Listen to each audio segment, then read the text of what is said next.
Oi, viajante da vida! Você acha que quando nós estamos muito sobrecarregados de imperfeições, é impossível crescer? É impossível progredir? Na nossa próxima viagem, nós vamos perceber que com as luzes do Cristo nós conseguimos sempre florescer. Então, enquanto roda a vinheta, você aproveita, se inscreve no nosso canal, aciona o sininho para receber notificações, deixa o seu like agora, se não gostou no final você pode deixar o dislike e, acima de tudo, comente, mande um recado para nós, diga por que gostou, por que não gostou desse vídeo. Desde já, obrigado e boa viagem!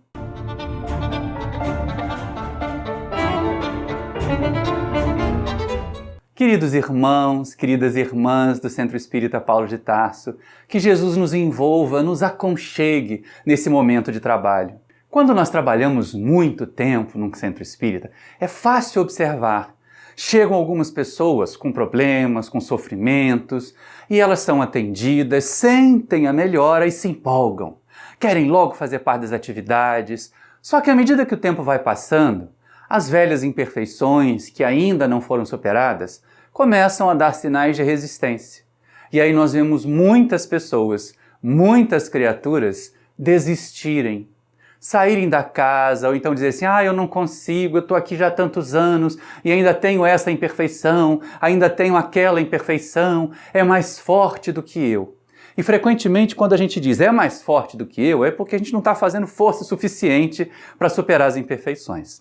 Ao contato com Jesus, e como o Espiritismo é a mensagem de Jesus trazida de volta, rediviva, como nos diz Emmanuel, nós podemos ter, com certeza, estímulo, forças para crescer. Jesus funciona para nós como um sol espiritual, como aquela luz que penetra às vezes no charco, no lodo, dá vitalidade a uma semente e a semente realiza o trabalho e acaba por florescer. E é interessante nós termos falado do Mestre, porque normalmente ele se referia aos elementos da natureza para dar os seus ensinamentos. Era a grão de mostarda que poderia representar a fé que moveria montanhas, eram as figueiras com ou sem frutos para representar as criaturas improdutivas ou produtivas. Vários outros elementos da natureza estavam ali citados pelo Mestre. Uma única vez, apenas para aqueles que observam só a superfície, para aqueles que não tentam aprofundar, parece que Jesus fala dos elementos da natureza só pela exterioridade delas, só pela beleza externa. E aí é aquele momento em que ele conversa com a multidão sobre a providência divina e diz à multidão, diz às criaturas, olhai os lírios do campo, eles não tecem e não fiam. E nem mesmo Salomão, com toda a sua grandeza, jamais se vestiu como um deles. Se o Pai cuida assim da erva que hoje existe, amanhã lançada ao fogo, que não cuidará de vós? Como não mais cuidará de vós? E aí aquelas criaturas superficiais começaram a imaginar que o lírio era apenas a representação da beleza externa, daquela brancura, da alvura. Então por isso que as pessoas falam, é de uma pureza lirial, é de uma beleza lirial, é de uma brancura lirial, falando apenas da exterioridade. Mas Jesus não dá ponto sem nó, né, gente? O Mestre sempre dá ensinamentos profundos. Aqueles de nós que quisermos observar um pouquinho, que estivermos atentos, vamos perceber o seguinte, os lírios nascem onde?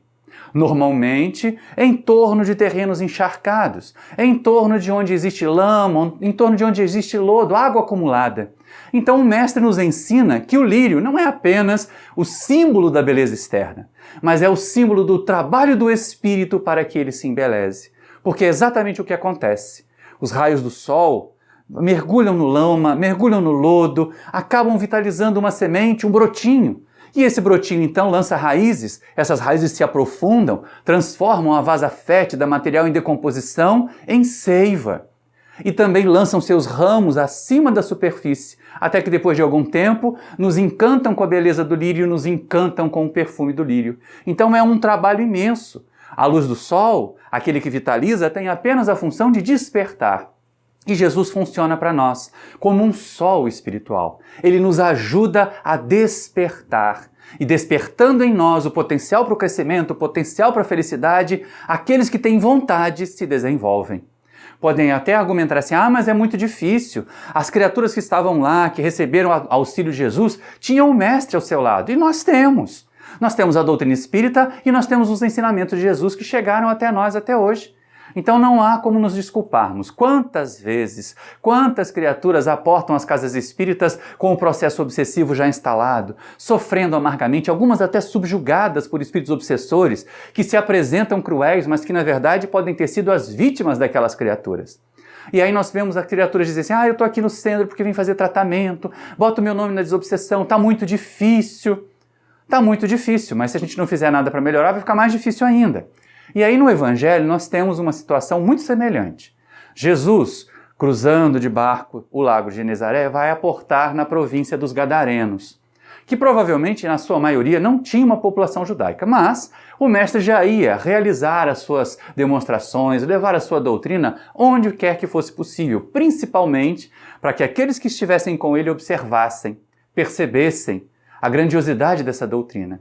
Então, ao aportar na terra dos Gadarenos, aquela coletividade que criava porcos, então não era exatamente muito judaica, não é? Eles veem ao encontro de Jesus uma criatura que na sociedade nem era considerado vivo. Ele era perturbado, era uma criatura dita endemoniada. Aparece em 3 dos 4 evangelistas essa história. E ele era feroz. Tinha seus surtos psicóticos, se machucava com pedras, rolava no chão, rasgava suas roupas. Quando tentavam manietá-lo, prendê-lo com correntes, com cordas, ele rompia as amarras e saía correndo nu para os sepulcros. É assim que está dito. Dando clara informação de que a sociedade olhava para aquele homem que vivia nos sepulcros, quer dizer, que vivia junto com os mortos, como alguém indigno de ser contado entre os vivos.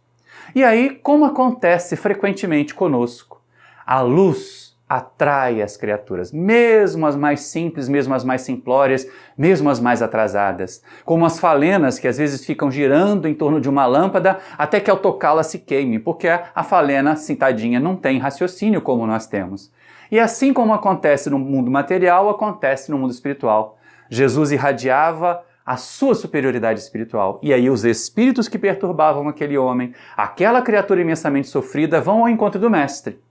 E ao perceber que já era o momento de pôr termo à prova daquele homem, Jesus determina que os espíritos se afastem. E eles se afastam, mas antes clamam, que tenho eu contigo, Jesus, Filho do Deus Altíssimo, vieste atormentar-me antes do tempo. E aí Jesus pergunta o nome, qual é o teu nome, Espírito? E eles respondem, Legião, porque somos muitos. E aí, sendo mandados embora, criam para nós o erro de interpretação do Evangelho que demorou 18 séculos, 19 séculos para ser resolvido, para ser esclarecido. As pessoas que observavam Jesus, que observavam aquela cena, acabaram imaginando que os espíritos saíram dali, entraram numa vara de porcos que estava pastando ali perto e acabaram mergulhando no mar. Mas não é nada disso. No livro dos médiuns, nós aprendemos com Allan Kardec que os animais não podem ser intermediários dos espíritos, não podem ser médiuns. Não existem animais médiuns, mas eles podem perceber as vibrações, a presença dos espíritos. É por isso que de vez em quando nós temos um cão que late para um canto do muro lá, que ninguém vê nada, cavalos que empinam sozinhos, que ninguém vê nada também. E aí, por provavelmente, esses seres estão percebendo os espíritos. Então imagine, neste caso que está sendo narrado no Evangelho, uma malta de espíritos sofredores, um grupo de espíritos sofridos, macilentos, com vibrações pestilenciais, passando perto da vara dos porquinhos. E é lógico que os animais se assustaram, e assustados, pressionados por aquela energia, e sem a defesa de um raciocínio mais direto a respeito da sua própria existência, saem desabalados da carreira e acabam mergulhando, caindo no mar e morrendo afogados. Os pastores dos porcos ficaram assustados com aquilo, com aquele poder de Jesus, correram para a vila para avisar os seus patrões, e enquanto isso, nós voltamos a observar o que acontece com o Gadareno. Ele tem a sua última convulsão, a sua última crise, acerena-se. Quando a comunidade da vila chega, já encontra, no dizer dos evangelistas, aquele homem que antigamente era endemoniado, vestido, sentado aos pés de Jesus a aprender com ele. Olha que coisa interessante, né? Ele andava nu nos sepulcros, então ele estava indigno de viver entre os vivos.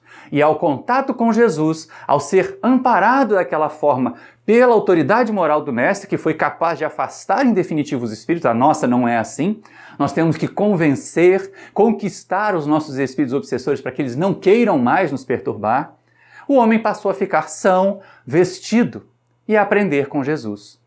E é interessante a gente observar nesse momento, porque assim, as pessoas ficam espantadas. Puxa, se esse homem foi capaz, se esse profeta foi capaz de fazer isso com aquela criatura que nós nem julgávamos vivo, que ele não fará das nossas imperfeições, como ele não investigará os nossos passados. E assustados, acomodados ainda à sua condição de vida, pediram que Jesus saísse da sua terra.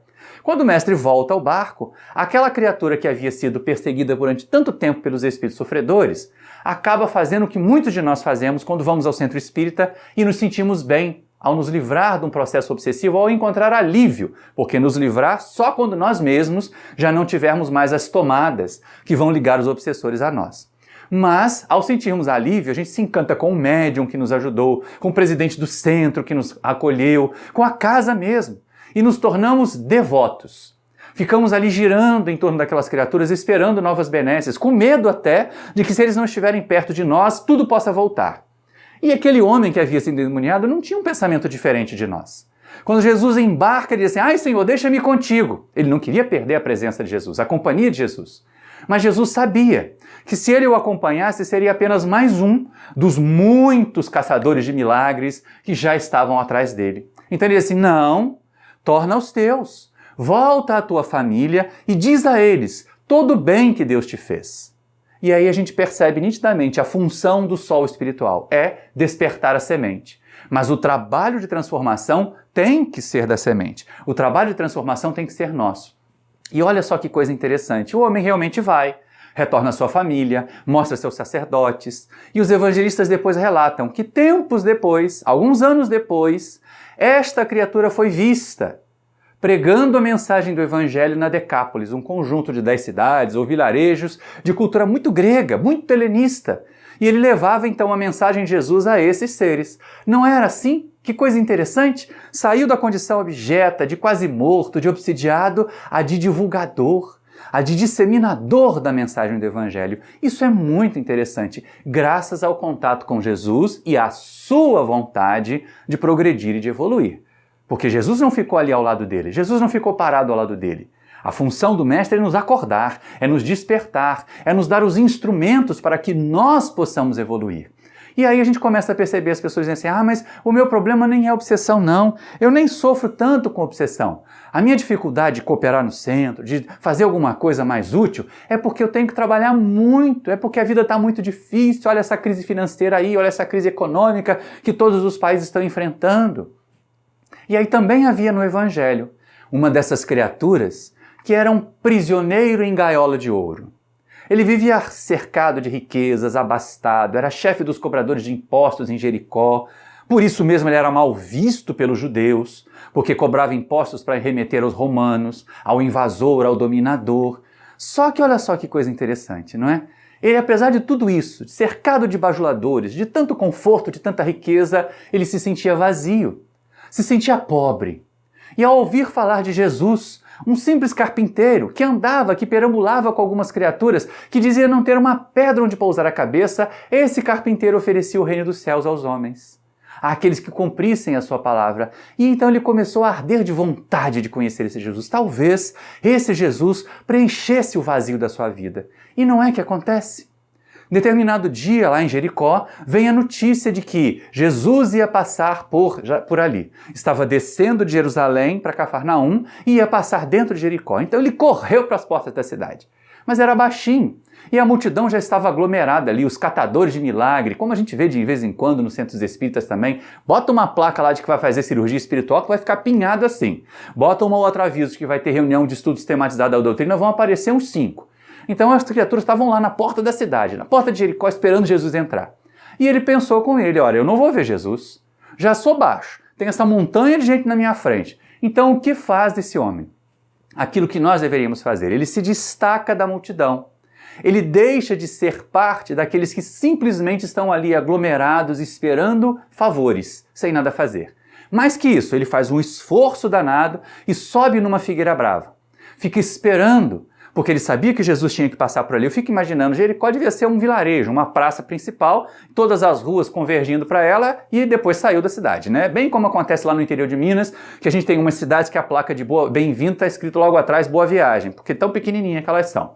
E a gente começa a perceber aquele homem esperando lá na árvore, porque eu vou ver Jesus, porque eu vou ver Jesus. E na hora que Jesus passa ali, com a multidão acotovelando, ele olha para cima e diz, Zaqueu, desce depressa.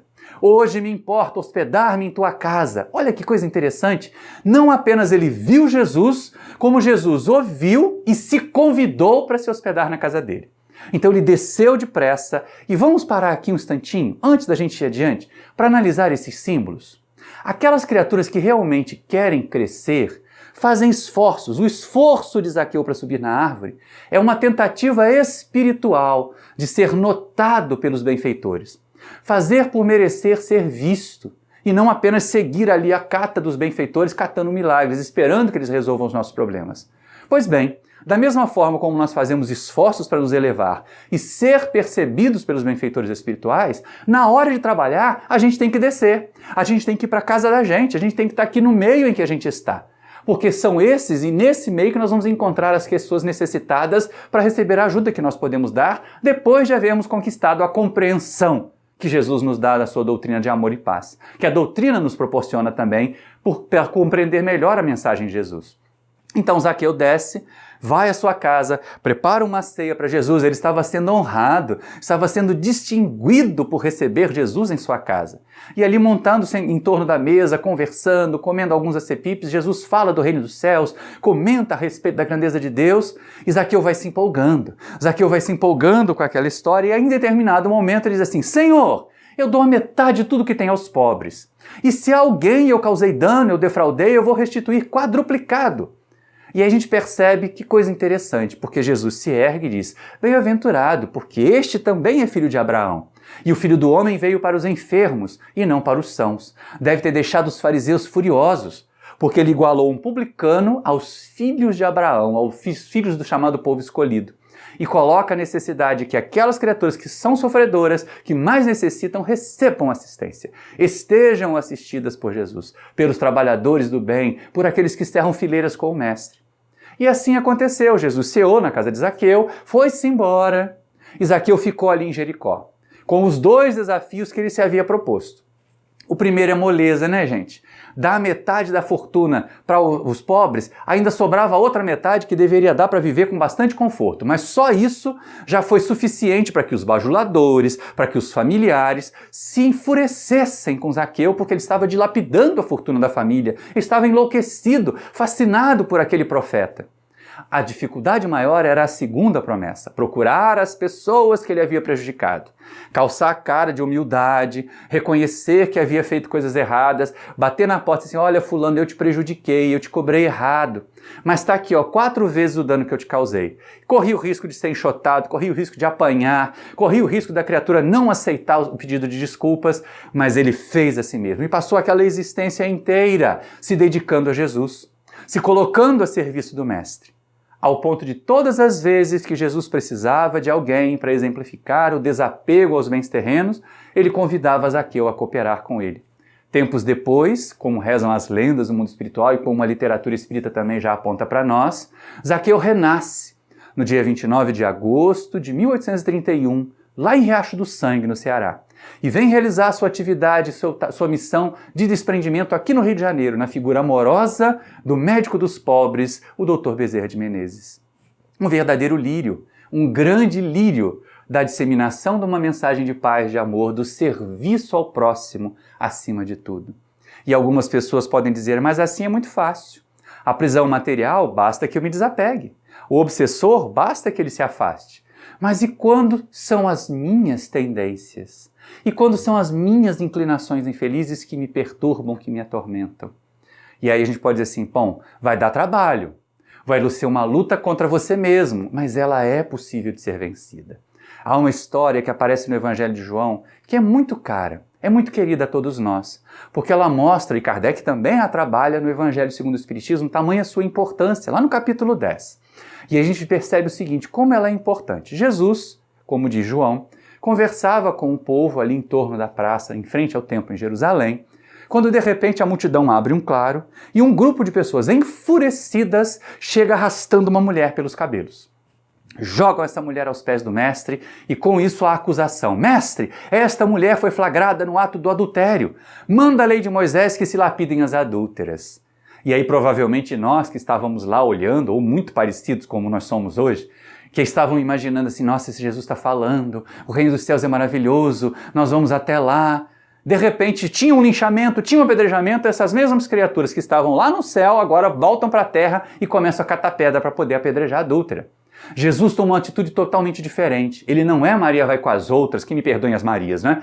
Mas ele não é daquelas que seguem o ímpeto da multidão, que se deixam influenciar, como nós vemos criaturas enfurecidas, que das redes sociais são as vias de fato. Basta que um destemperado atire uma pedra numa vidraça para acontecer um quebra-quebra generalizado, como nós vimos acontecer em tantas manifestações que deveriam ser pacíficas e acabam em verdadeiras praças de guerra.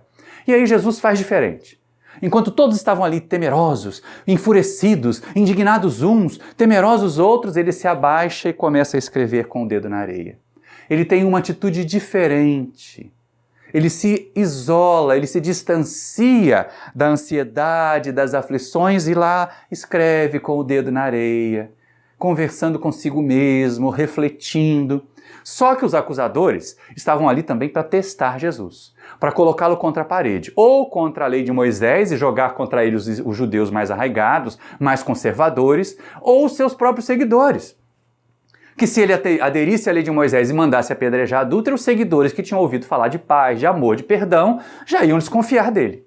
Então Jesus se levanta e lança o desafio que ecoa em nossas mentes até hoje. Quando nós estivermos pensando em falar mal de alguém, quando nós estivermos pensando em criticar, pensemos no que Jesus disse àquela multidão. Aqueles entre vós que estiver isento de pecados, seja o primeiro a atirar pedras sobre ela. E volta a se abaixar e volta a escrever com o dedo na areia. E aí o evangelista nos diz que as pessoas ficaram caladas, estupefatas, silenciosas, e começaram a se afastar uma a uma. Primeiro os mais velhos, porque mais facilmente reconheciam que haviam errado muito já na vida. Depois os mais jovens, porque nenhum de nós é jovem de verdade, nós todos somos espíritos milenares. Nós já estamos concluindo a nossa etapa de provas e expiações, então nós já temos aí milênios de existência espiritual. E esses jovens então deixaram só Jesus, a mulher que estava ainda no chão chorando, temerosa pela sua própria vida, e João, que provavelmente estava lá observando para contar a história depois. Então Jesus vai até ela, a erra que pergunta, mulher, onde estão os teus acusadores? Ninguém te condenou? E ela diz, não, Senhor, ninguém. Também eu não te condeno, diz o mestre, vai-te e não tornes a errar. E a narrativa de João termina aí. Só isso já seria suficiente, é o momento em que o sol toca a semente. É o momento em que o sol toca um provável lírio que se formará lá no futuro. Mas Amélia Rodrigues, no livro Pelos Caminhos de Jesus, da psicografia de Divaldo Franco, traz para nós a continuidade da história. Ela diz que no entardecer daquele dia, o que aconteceu na praça ali em torno do templo já tinha caído no esquecimento de um monte de gente. Menos da mulher que tivera a vida salva por Jesus. Para ela era importante. Mas ela não tinha ainda todas as instruções, todas as diretrizes, como fazer, para onde ir. O marido não aceitaria de volta. Então ela se calça de coragem e vai até o encontro de Jesus, na casa de Pedro. Chega à casa do mestre já no entardecer, e ele a acolhe sem nenhuma afetação, sem olhar de recriminação, sem surpresa também. E ela, intimidada, baixa os olhos e faz como muitos de nós. Nós, às vezes, até reconhecemos que erramos, mas adoraríamos poder botar essa culpa em alguém, transferir a responsabilidade dos nossos erros para alguém. E ela começa com Jesus assim, Senhor, te agradeço por haver salvo a minha vida, mas não imagines que eu tenha cedido ao sedutor aos primeiros convites. Não sou assim tão leviana. Mas o meu marido, e aí é o momento da transferência de responsabilidade, ela cometeu adultério, ela violou os votos do casamento, mas o marido, tão logo passadas as novidades da vida conjugal, voltou às noitadas alegres com os amigos da época de solteiro, deixando-a abandonada, cuidando do lar, e ela, sedenta de amor, acabou chafurdando no lodaçal da luxúria. Jesus ouve essa justificativa, que é a que muitos de nós damos. Eu briguei com a fulana porque ela provocou. Eu estava zangado com você, mas é porque eu estava passando mal do estômago. Tem gente que bota a culpa até no corpo físico dos destemperos que passa, quando na verdade nós somos destemperados e causamos doença ao nosso corpo físico.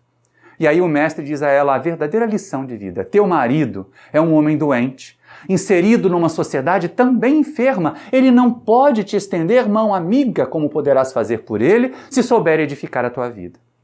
Vai-te daqui, porque a memória das pessoas é muito vivaz para as quedas humanas e rapidamente esquece todas as virtudes, todas as conquistas. Deves procurar um lugar onde não sejas conhecida e tentar ser uma nova criatura, respeitando-te a ti mesmo e respeitando os valores da humanidade. Consolada desta forma, agora com uma diretriz de buscar nova vida, ela deixa Jesus. As estrelas pintavam o céu e ela começa a sentir, naquele ambiente abrasador da Palestina daquele momento, que ela deveria fazer um grande esforço. Era o lírio que precisava mergulhar as raízes para transformar o lodo em seiva e fazer esforços para transformar os seus arbustos, os seus ramos, em flores perfumadas. Mas ela se foi. E Amélia Rodrigues depois de passar 10 anos e nos situa numa pequena casinha simples, humilde, no meio da cidade, do caminho que levava às cidades de Tiro e Sidom. E ali uma matrona que trazia ainda vestígios de uma beleza muito grande da época da juventude, era o anjo bom da coletividade. Atendia os sofredores, educava as crianças, acolhia os enfermos em sua casa. Um dia, as mãos da caridade levaram até suas portas um verdadeiro moribundo. Um homem coberto de chagas, agonizante, ardendo em febre. Ela o acolhe, dá-lhe um catre limpo, cuida das suas feridas, põe azeite sobre elas, ora em torno do seu leito, põe compressas frias na sua testa para que a febre possa ser atenuada. E aí vencem aqueles momentos mais agudos da doença. O homem aos poucos vai recuperando alento, vai recuperando as energias, vai voltando a ser lúcido de si mesmo. E então ele começa a perceber a movimentação diferente, a rotina diferente daquele hospital improvisado onde ele estava internado. As criaturas já recuperadas, as criaturas que já tinham condições de se deslocar dos seus leitos de dor, elas iam todas as tardes com a senhora até uma sala ao lado. E voltavam de lá com um olhar cheio de alegria, cheio de esperança, alguns com os olhos molhados de lágrimas, mas eram lágrimas de contentamento, eram lágrimas de esperança. Ele ficou curioso com aquilo. Certo dia ele pediu que a mulher se aproximasse. O que há naquela sala? Ah, aquele é o nosso santuário, diz ela, onde nós reunimos os nossos convidados, onde nós reunimos os nossos hóspedes, e eu posso falar para eles a respeito de Jesus, o mestre querido de todos nós. E ele se espanta de alguém falar de Jesus, havia muitas perseguições já naquela época. E ele diz assim, mas tu conheceste esse Jesus? Para saber se os ensinamentos dele são verdadeiros? E ela, com os olhos já vislumbrando uma realidade nova, diz, eu conheci Jesus no momento mais ímpar, mais importante da minha vida, quando a mim ele salvou. Eu tenho certeza que os seus ensinos são verdadeiros. E o homem baixou os olhos e começou a chorar. Soluçante, ela pergunta, o que houve? E ele diz entre dentes, eu também o conheci, mas eu o odiei e me afastei dele. E ela ficou surpresa então. Afinal de contas, normalmente eram as criaturas sofridas, eram as criaturas humildes que mais se sentiam atraídas por Jesus. O que será que aconteceu para que aquele homem, tão sofrido, tão humilde, tão macerado pela vida, se distanciasse do Mestre? E ela pergunta, mas o que fez o Mestre para que você agisse assim? E ele responde, salvou a minha mulher, que havia adulterado contra mim, e não me deu sequer uma mensagem, uma palavra de consolação. Naquele momento, com todo o machismo, com todo o orgulho que eu tinha, eu me afastei, julgando-me injustiçado. Queria eu justiça no apedrejamento da pobre coitada. Com o passar do tempo, ao observar as minhas próprias faltas, ao sentir a profunda solidão de alma, eu reconheci que havia empurrado a companheira para aquele deslize, com o meu comportamento equivocado também. E aí comecei a procurar por ela, tentando encontrá-la, pelo menos para me desculpar, já que não será possível a reconciliação entre nós. Mas, como você vê, mulher, a doença vai me levar primeiro e eu não conseguirei pedir perdão à minha esposa. E ela então, se reconhecendo diante do seu antigo esposo, ela lembra-se do que Jesus lhe havia dito 10 anos atrás. Teu marido é uma criatura enferma, inserido numa sociedade também enferma, não pode te oferecer uma amiga sustentação neste momento. Como farás por ele se transformares o teu viver? Então, sem se revelar para não humilhá-lo, sem aumentar ainda mais as suas dores, ela simplesmente o aconchega em seu colo, afaga os seus cabelos e diz, descanse enquanto eu velo. Tenha certeza de que no mundo dos espíritos, não falaria isso, né? No reino dos céus, nós ambos encontraremos Jesus. E aí nós percebemos o esforço que foi feito para que aquela mulher, lançada ao chão pelos seus acusadores, florescesse como um lírio e afirmasse às criaturas o amor e a vontade de Jesus. Algumas vezes, meus irmãos, nós conseguimos superar tudo isso. Mas não conseguimos vencer aquilo que os Espíritos apontaram lá na questão 913 do Livro dos Espíritos, a chaga radical, que gera outro mal, que tem um filho terrível chamado orgulho. E não vencemos o nosso egoísmo e não vencemos o nosso orgulho. E havia um doutor rabino, um doutor da lei, um rabino judeu, criado aos pés de Gamaliel, educado por ele, que em determinado momento resolveu perseguir os seguidores de Jesus.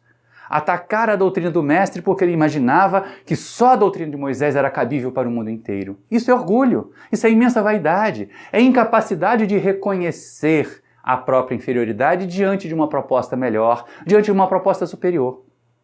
E Saulo então começa a encetar uma profunda perseguição, contrário até à vontade do seu mestre Gamaliel, que havia aconselhado que fosse brando, que não perseguisse os cristãos, que no Sinédrio mesmo havia recomendado que não se atacasse os cristãos, que não se atacasse o Cristo, porque se ele realmente fosse da parte de Deus, estariam eles, os homens do Sinédrio, combatendo contra Deus e fatalmente perderiam. Até que em determinado momento, indo a Damasco, furioso, em busca de Ananias, um dos pregadores mais determinados do Evangelho, às portas da cidade ocorre um fenômeno mediúnico, porque é exatamente isso que aconteceu. Paulo vê Jesus cercado por uma luz resplandecente e assustado cai da montaria. E ouve então o mestre pelos condutos da mediunidade: Saulo, Saulo, por que me persegues? Difícil te é recalcitrar ante o aguilhão? E ele então sucumbido, porque afinal de contas ele perseguia os seguidores de um carpinteiro morto. Só que agora ele estava diante de Jesus redivivo. A certeza da imortalidade estava patente para ele. Como ele conseguiria combater a doutrina de um homem que não tinha um corpo, que não poderia ser morto de novo e que apareceria a tantos quantos necessitasse para garantir a continuidade do seu trabalho? Então ele sucumbe e diz: Senhor, o que queres que eu faça? E Jesus lhe diz: entra na cidade, lá te será dito o que fazer. E ele vai a uma estalagem, fica hospedado lá. As criaturas que estavam com ele, os seus companheiros de viagem, achavam que ele tinha ficado louco, porque ele começou a conversar, a dizer que estava conversando com Jesus, que falava com Jesus ali naquele instante. Então eles imaginaram que podia ser alguma alucinação, ou podia ser algum efeito do sol na caminhada, na jornada pelo deserto. Mas Jesus aparece então pelos condutos da mediunidade a esse mesmo Ananias que Saulo estava indo lá perseguir e diz: Ananias, vai até a estalagem da rua chamada direita, na casa de um certo Judas. Lá um homem de Tarso, que há 3 dias e 3 noites não come, e numa visão viu que um certo Ananias lhe estendia as mãos para que voltasse a ver. Mas, Senhor, diz o servidor, eu tenho ouvido falar desse homem, e do qual tu tem feito mal aos teus santos em Jerusalém, que aqui tem cartas dos sacerdotes para levar preso a todos os que te seguem.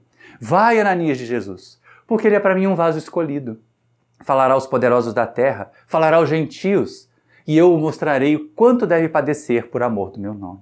E Ananias foi, e Saulo, então, reconhecendo a grandeza do Evangelho, se faz Paulo. Num primeiro momento, confuso, num primeiro momento ainda claudicante como toda criança que começa a aprender a andar, fugindo num cesto de Jericó, passando algum tempo no deserto para poder refletir a respeito da nova doutrina que abraçava, desenvolvendo-se como tecelão mais uma vez, voltando a Jerusalém e sendo repelido pelos seguidores de Jesus, porque é lógico, eles imaginavam que estavam diante de um lobo vestido de ovelha, pronto para dar o bote sobre eles. Tentando nos primeiros momentos, depois de confirmado que já era mesmo um convertido, seguir com Barnabé aqui e acolá para levar a mensagem de Jesus, mas ainda de uma forma muito tênue, muito titubeante, sem muita convicção. Ao longo do tempo sofreu apedrejamento, sofreu perseguições, sofreu a rejeição da família. Aqueles de nós que tardamos a atender ao chamado, porque sofrer não é uma necessidade para nós servirmos com Jesus. Mas quando nós tardamos a atender ao chamado, muito frequentemente os erros que já cometemos nessa existência e outras dificuldades físicas, orgânicas, da sociedade mesmo, podem causar muitos dissabores. E foi isso que aconteceu com Paulo. Foi perseguido, foi preso, foi esquecido na prisão, tentaram mercadejar a sua liberdade, foi chamado a falar ao governador, chamado de louco, levado a Roma, falando ao imperador. Ele teve a possibilidade de pregar Jesus, de anunciar Jesus a Domiciano Nero. Infelizmente, ele não soube aproveitar naquele instante, mas ali estava cumprida a determinação do mestre, o vaso escolhido. O antigo perseguidor, cheio de dificuldades e imperfeições, fez uma jornada profunda dentro de si mesmo e, a partir de si, tornar-se um lírio do Senhor. E nós poderíamos passar mais um dia inteiro aqui, comentando, falando de outros trabalhadores, de outros lírios. Mas nós poderíamos resumir e fechar tudo isso numa única criatura, pelo imenso desafio e pela profunda transformação que ela passou em sua existência. Ela sempre foi muito bela e desde jovem percebeu que, como mulher, não se submeteria aos costumes judaicos que tratavam a mulher como menos que um animal de carga. É verdade. O animal de carga poderia ser vendido na feira. A mulher, no máximo, o homem podia devolver para a sogra e para o sogro com carta de divórcio. Então as mulheres eram muito submetidas, era uma sociedade machista, misógina mesmo. E aí ela, percebendo-se bela, sedutora, utilizou esses recursos como muitos usam até hoje, homens e mulheres. Não vamos imaginar que isso é uma característica só das mulheres, não.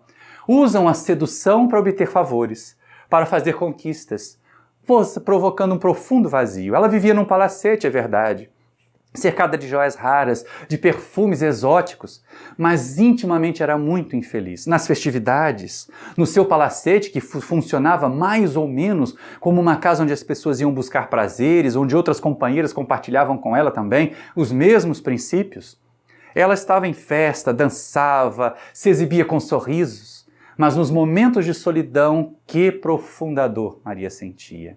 Se nós a fôssemos diagnosticar nos dias de hoje, os profissionais da área de saúde mental poderiam dizer que ela sofre de transtorno bipolar. Em alguns momentos ela está excitada, está exaltada, em outros momentos está depressiva, até pensando em suicídio. E era exatamente assim que Maria vivia. Entre alegrias regadas a álcool e a prazeres e profundas tristezas e dores. Num dia, num desses momentos de profunda tristeza, num momento desse de depressão, uma das servas se aproxima dela condoída e diz: Senhora, aquele profeta de que falam, que circula por Cafarnaum, pela Galileia, está em nossa cidade. Vamos ouvi-lo, ele fala de amor, ele fala com tanta gentileza aos seres. Talvez encontres alento para os teus sofrimentos. E Maria temia, afinal de contas, todos os profetas até ali sempre criticaram, sempre lançaram anátema às mulheres que viviam como ela vivia. Não tinha coragem de buscar Jesus, mas as suas dores eram tantas. Chegou um momento tão agudo de sofrimento que ela não resistiu. E aí, disfarçada, em vestes de serviçal, foi com aquela companheira que havia convidado a ouvir Jesus. O mestre já estava numa elevação e ela se encantou com aquela figura. Não era aquela masculinidade arraigada de sensualidade, era um ser sutil, etéreo quase. Falava de amor como ela jamais ouvira alguém falar. E não era aquele amor material, não era aquele amor carnal, era simplesmente a possibilidade de unir criaturas pelos laços mais puros da afetividade. Em determinado momento, os seus olhos e os de Jesus se encontram e o mundo anterior de Maria, o mundo antigo de Maria, rui e cai por terra. Ela jamais poderia viver como vivia antes, depois de ter ouvido Jesus, depois de ter visto Jesus. E então, após a pregação, após aquele momento ao lado do mestre, o primeiro momento ao lado do mestre, Maria volta para o seu palacete com a sua serva, fecha-o naquele dia. Não houve festividades, não houve comemorações. E ela passa então no seu quarto uma noite inteira a refletir e a chorar amargamente. Fiquemos atentos, meus amigos. Essa passagem, o chorar amargamente no Evangelho, ele denota sempre nas criaturas que choram amargamente um profundo momento de despertar psicológico, de reconhecimento da própria realidade, da própria fragilidade, mas ao mesmo tempo também da capacidade de superação. E aí, antes que o dia nascesse, vimos uma barquinha cruzando de Magdala até Cafarnaum. Maria vai à casa de Simão Pedro, onde Jesus se hospedava, e ao entrar ele já esperava. E ele diz a ela: "Seja bem-vinda, Maria, hoje nasceu para ti o reino dos céus." E ela diz: "Mas, Senhor, eu ouvi a tua pregação, ouvi a tua mensagem, gostaria de ser das tuas ovelhas. Mas eu sei que és profeta e sabes como eu tenho vivido. Será que, porventura, Deus aceitaria uma mulher como eu no seu reino?" E o mestre diz a ela: "Mas Maria, considera bastante. Poderias imaginar que o nosso Pai, amor em essência, criaria qualquer um dos seus filhos para depois lançá-lo em sofrimento eterno? Observa o que acontece na primavera, em que mesmo as ruínas ficam todas pintadas de flores. As flores, Maria, são as esperanças em Deus. As ruínas são os nossos fracassos, as nossas quedas. Mas, Senhor, diz ela, falaste de amor, Falaste de uma afetividade, de um sentimento que eu tenho tanta vontade de ter. Eu me sinto cercada, eu tenho amado tanto, mas eu tenho sede de amor. E Jesus, num meneio de cabeça, diz: a tua sede é real. As criaturas na terra banalizaram tanto o sentimento do amor, tornaram moeda de mercado, de troca, só querem amar os que podem retribuir, só querem amar os que lhes podem dar vantagens. Poucos se sacrificam por amor. Mas, Senhor, diz ela, só o amor com sacrifício é capaz de matar a fome de amor? E ele diz assim: sim, Maria, somente aqueles que renunciam, somente aqueles que aprenderam a calar para servir, amando, é que encontram resposta aos seus sentimentos. Os grandes conquistadores, os poderosos, podem bradar sobre um campo juncado de cadáveres, as suas conquistas, os seus triunfos, mas somente aqueles que sucumbiram fazem silêncio bastante para que se perceba o cumprimento das leis divinas. Na tua condição de mulher, já consideraste a realidade das mães, o sacrifício que fazem as mães?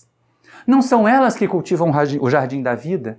Não são elas que mantêm a vida em torno de si, cuidando dos seus rebentos, cuidando dos seus maridos, cuidando das suas famílias? E quantas vezes esses mesmos rebentos, esses maridos, os seus familiares, as maltratam, as humilham? Os homens mancham de sangue, empastam jardins cultivados de lama e sangue, e elas humildes, gentis, vêm de novo reflorir, vem de novo cultivar, amanhar a terra. Ao ouvir a referência à condição maternal e ciente de que ela, mulher que havia levado uma vida de muita liberdade, de libertinagem até nos termos antigos, jamais teria a condição de encontrar um esposo. Homem nenhum do povo judeu gostaria de consorciar-se com ela, nenhum dos gentios também. E ao perceber que estava condenada, ou a imaginar que estava condenada a uma vida assim de solidão, a uma vida assim de isolamento, ela se põe por terra chorando e diz: Senhor, desgraçada de mim, jamais poderei ser mãe. E aí Jesus vai ao seu encontro, a envolve, a abraça. E olhando nos seus olhos, mergulhando os seus olhos serenos e calmos, nos olhos esfogueantes e ansiosos de Maria de Magdala, ele diz: Maria, qual mãe tem mais mérito aos olhos de Deus? A que se dedicou apenas aos rebentos da própria carne? Ou aquela que se fez mãe dos filhos da dor? E era a chave. Era um momento em que o sol tocou a semente daquele lírio para fazê-lo florescer. Maria encontra o destino, encontra o caminho a ser seguido. Então é isto, Senhor. Doravante, eu serei mãe das minhas irmãs de infortúnio. Abrirei a minha casa para os pobres, para os doentes, que encontrarão sempre um prato de comida, sempre um leito para medicar-se. E a partir dali ela começa então a realizar uma transição, uma transformação profunda, mas não sem dificuldades. Naquele mesmo momento em que ela efusivamente está abraçada com Jesus, grata por receber a diretriz de nova vida, diz Humberto de Campos no livro Boa Nova que Simão Pedro passa pela sala e ao observar o mestre confraternizando com uma mulher daquele quilate, com uma mulher que a sociedade repelia por ser de má vida, lança sobre ela um olhar glacial de reprovação. Maria se sente oprimida por aquele olhar. Só Jesus a havia compreendido, nem mesmo Simão, que era colaborador do mestre, a entender ainda. E ela então se volta súplice e diz: Mestre, e se não estiveres conosco? Jesus compreende o alcance das suas palavras e aí coloca mais uma vez: é verdade, Maria, o Filho do Homem será tirado de vós. Em breve não estarei mais convosco, mas lembra-te, aqueles de nós que nos amamos, sempre estaremos unidos.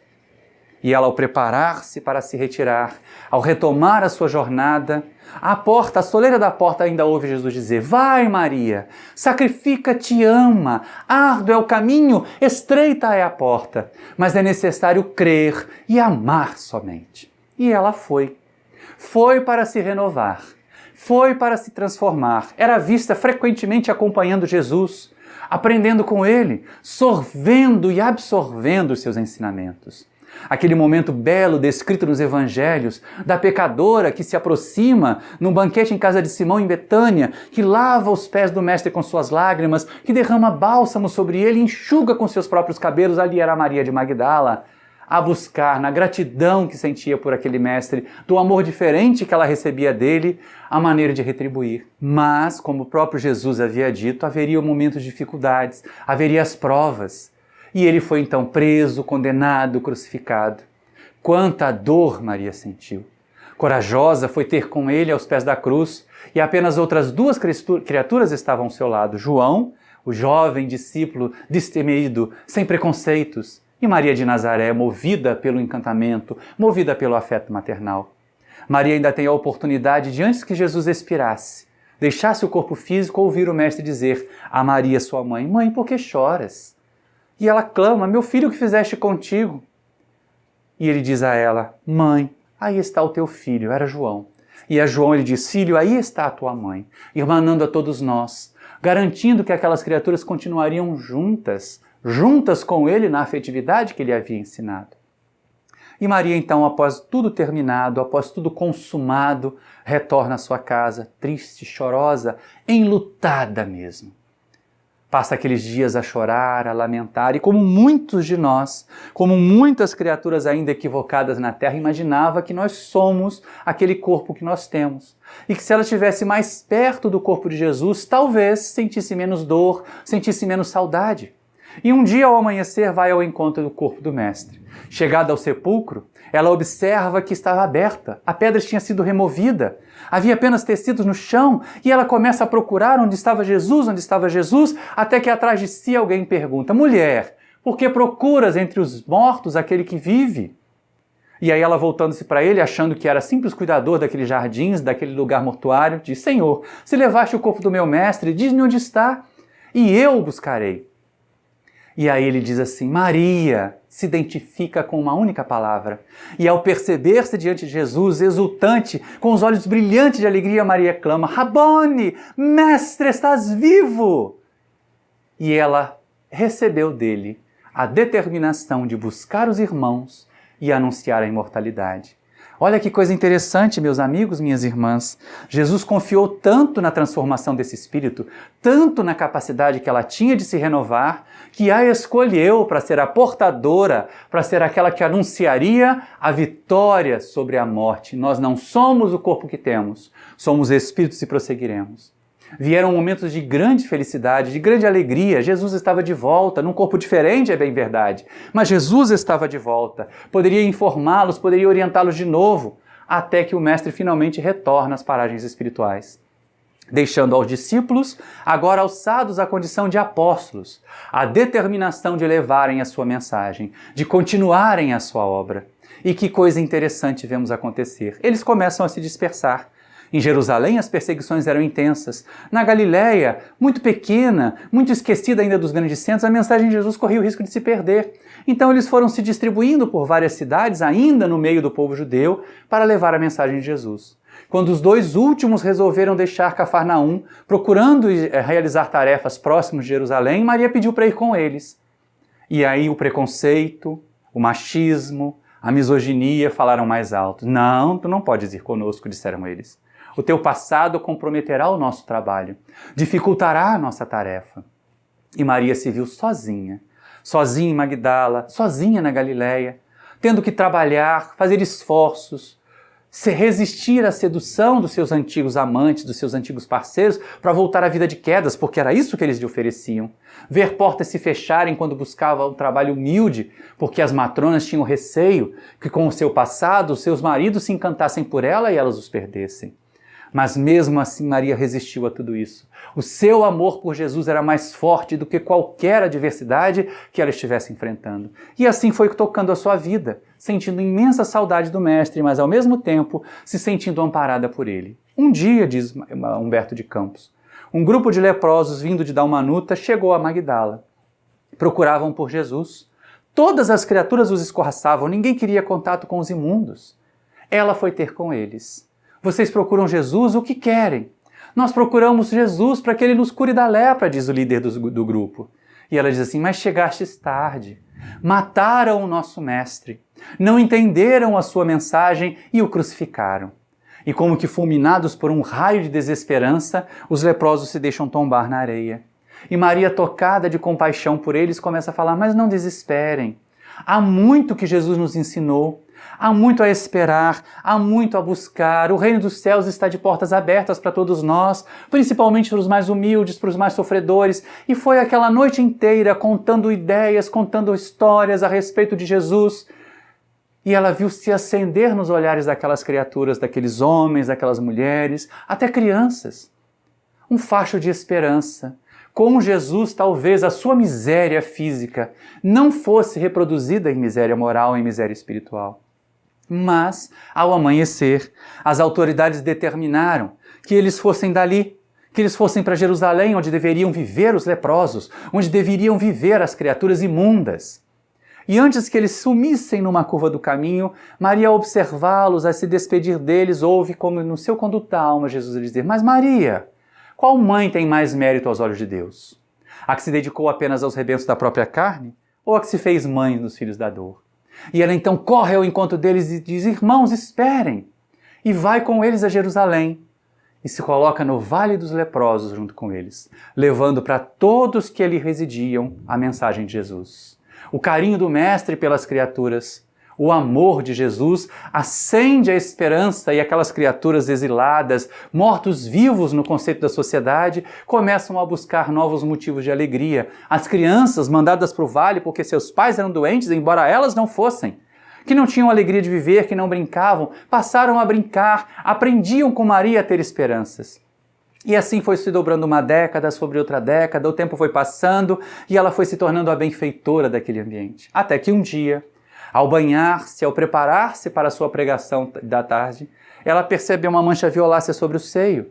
Toma de um espinho e, ciente de que a hanseníase insensibilizava partes do corpo, espeta a mancha e não sente dor. Ao subir a sua pedra de pregação naquele dia, ela abre os braços e diz: meus irmãos, nós, os leprosos, devemos ter esperanças em Jesus. Virá um momento de paz, e assim fez a sua pregação.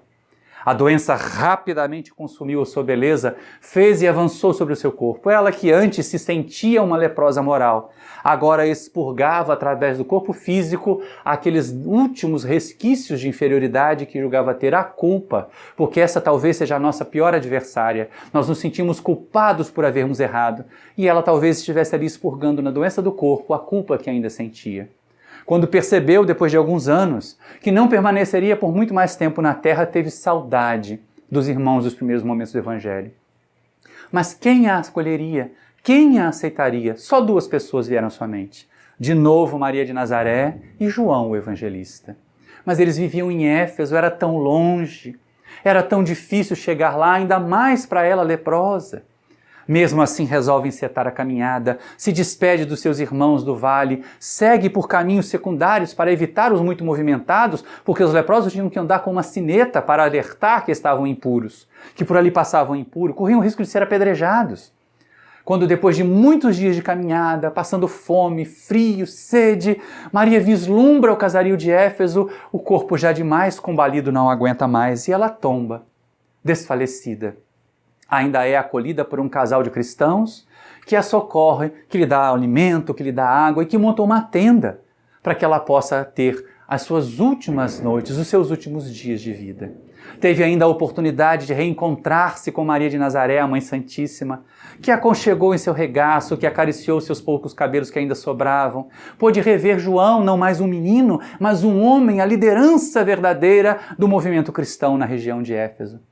E as noites foram passando cada vez mais difíceis, cada vez mais dolorosas, até que numa dessas, cercada por alguns irmãos cristãos que oravam e entoavam hinos em seu favor, Maria foi sentindo o corpo mais leve, a respiração mais fraca, até que não mais sentiu as dores, não mais ouviu aqui o mundo em torno de si.